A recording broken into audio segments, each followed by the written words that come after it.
नमस्कार, जय हिंद, वंदे मातरम। एक बार फिर से आपका बहुत बहुत स्वागत है हमारे YouTube चैनल JRP किंग के अंदर।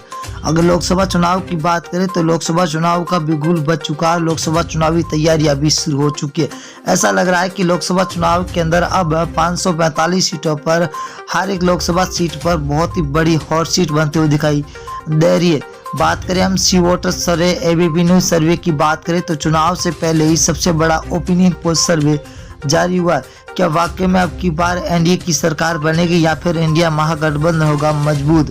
अगर हम बात करें सूत्रों के हवाले से बात करें तो अब लोकसभा चुनाव के अंदर किसकी सरकार बनती हुई नजर आ रही है। तो चुनाव से पहले ही आपको बता दें कि 545 सीटों का सबसे बड़ा चौंका देने वाला ओपिनियन पोल सर्वे जारी हुआ। हम आपके बीच में हर एक सीट के बारे में बताएंगे कि कौन सी सीट लोकसभा की सीट किस पार्टी को मिलती हुई दिखाई दे रही। तो बने रहिए हमारे साथ और वीडियो को। राज्य कर्नाटक, जहां पर बीजेपी को 8 सीटें मिलती हुई दिखाई दे रही है, तो कांग्रेस को 15 सीट, वही जेडीएस को 5 और बीएसपी को 0, तो कुल 28 सीटें। अगर कश्मीर की बात करें तो कुल 6 सीटें, जहां बीजेपी को 1, आईएनसी को 3, पीडीपी को 2 और एनसी को 0 यहाँ पर सीटें मिलती हुई दिखाई दे रही है। ये सीटों का रुझान 2023 का है, बहुत ही बड़ा रुझान निकल के आ चुका है। हरियाणा की बात करें तो हरियाणा राज्य के अंदर कुल 10 लोकसभा सीटें, जहां पर बीजेपी को 4, कांग्रेस को 5, जेजेपी को 0, तो आम आदमी पार्टी को यहाँ पर 1 सीट मिलती हुई दिखाई दे रही है। 2024 के अंदर लोकसभा चुनाव है। और दिल्ली की बात करें तो दिल्ली के अंदर लोकसभा सीटें 7 है।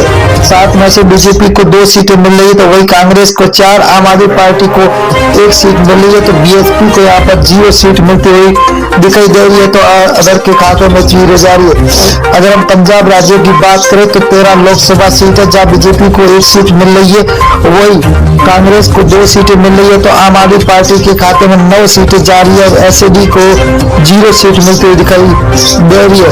अगला राज्य है जहां पर मेघालय राज्य। मेघालय के अंदर 29 विधानसभा सीट है, जिनमें से बीजेपी को 12 सीट मिल रही है, तो कांग्रेस को 15, वही एसपी को 0, तो बीएसपी के खाते में 2 सीटें जाती हुई दिखाई दे रही है। अगला राज्य झारखंड। झारखंड की बात करें दोस्तों तो यहाँ पर 19 लोकसभा सीटें, जहाँ बीजेपी को 6 मिल रही है, तो वही कांग्रेस के खाते में 8 सीटें जारी है, तो जेएमएम के खाते में 5 सीटें जारी है, तो आरजेडी के खाते में 0 सीट मिलती हुई दिखाई दे रही है। आंध्र प्रदेश राज्य की बात करें तो यहाँ पर लोकसभा सीटें 25 है। 25 में से बीजेपी को 8, वही कांग्रेस को 4, तो वाईआरएस को 10 और टीडीपी को 3 सीटें मिलती हुई दिखाई दे रही है, तो अदर के खाते में 0 सीट मिलती हुई दिखाई दे रही है। उड़ीसा की बात करें तो उड़ीसा के अंदर लोकसभा सीटें 21 है। 21 में से बीजेपी को 6 सीट, वही कांग्रेस को 9, बीजेडी को 6 सीट और एनसी को 0 सीट मिलती हुई दिखाई दे रही है। बहुत ही तगड़ा महाओपिनियन पोल निकल के आ चुका है। तमिलनाडु की बात करें तो यहाँ पर कुल 39 लोकसभा सीट है, जब बीजेपी को 4, तो कांग्रेस को 5, डीएमके को 15, एएलए को 15 सीटें मिलती हुई दिखाई दे रही है, 0 खाते में जारी है अदर के।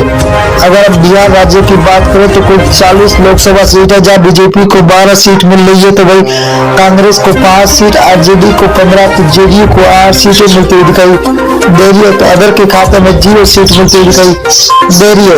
अगला है राजस्थान। राजस्थान के अंदर कुल लोकसभा सीट है 25 में से बीजेपी को 10 सीट है, तो कांग्रेस को 14 सीट, वही आरएलपी के खाते में 1 सीट जारी है, तो आम आदमी पार्टी को यहाँ पर 0 सीट पर संतोष होना पड़ रहा है, तो अंदर खाते में 0 सीट।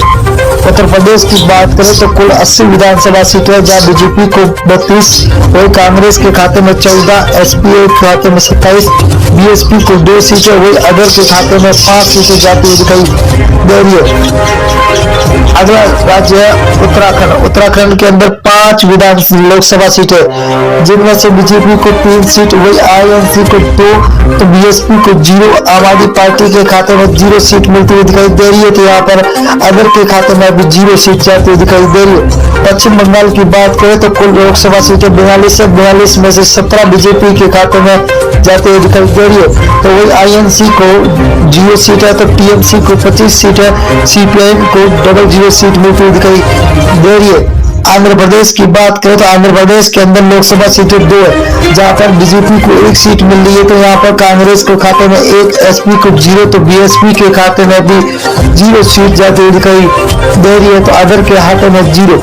अगर हम मेघालय की बात करें तो मेघालय के अंदर लोकसभा सीटें 2 है, 2 में से बीजेपी के खाते में 0 सीट, 1 सीट जा रही है, तो भी कांग्रेस को 1 सीट मिल रही है। तो एसपी को 0, तो बीएसपी के खाते में भी 0 सीट जाती हुई दिखाई दे रही है।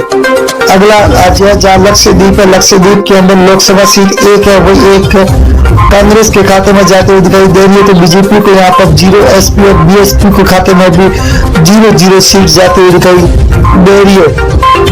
अगला राज्य है महाराष्ट्र। महाराष्ट्र के अंदर 48 लोकसभा सीटें हैं, जहां बीजेपी को 15, कांग्रेस के खाते में 14, तो एसएचएस को 10 और एनसीपी को 8 सीटें मिलती दिखाई दे रही है, तो अदर के खाते में 0 सीट जाती हुई दिखाई दे रही है। छत्तीसगढ़ राज्य की बात करें तो यहाँ पर लोकसभा सीटें 11 में से बीजेपी को 6 सीट मिल रही है, तो आईएनसी के खाते में 5, आम आदमी पार्टी को 0, बीएसपी को यहाँ पर 0 सीट मिल रही है, तो अदर के खाते में भी 0 सीट जाती हुई दिखाई दे रही है। तेलंगाना की बात करें तो कुल 17 लोकसभा सीटें, जहाँ बीजेपी को 3 सीट, वही कांग्रेस को 5, तो टीआरएस को 7, एआईएम को 2 सीटें मिलती हुई दिखाई दे रही है। बहुत ही बड़ा तगड़ा झटका लगता हुआ दिखाई दे रहा है आपकी बात।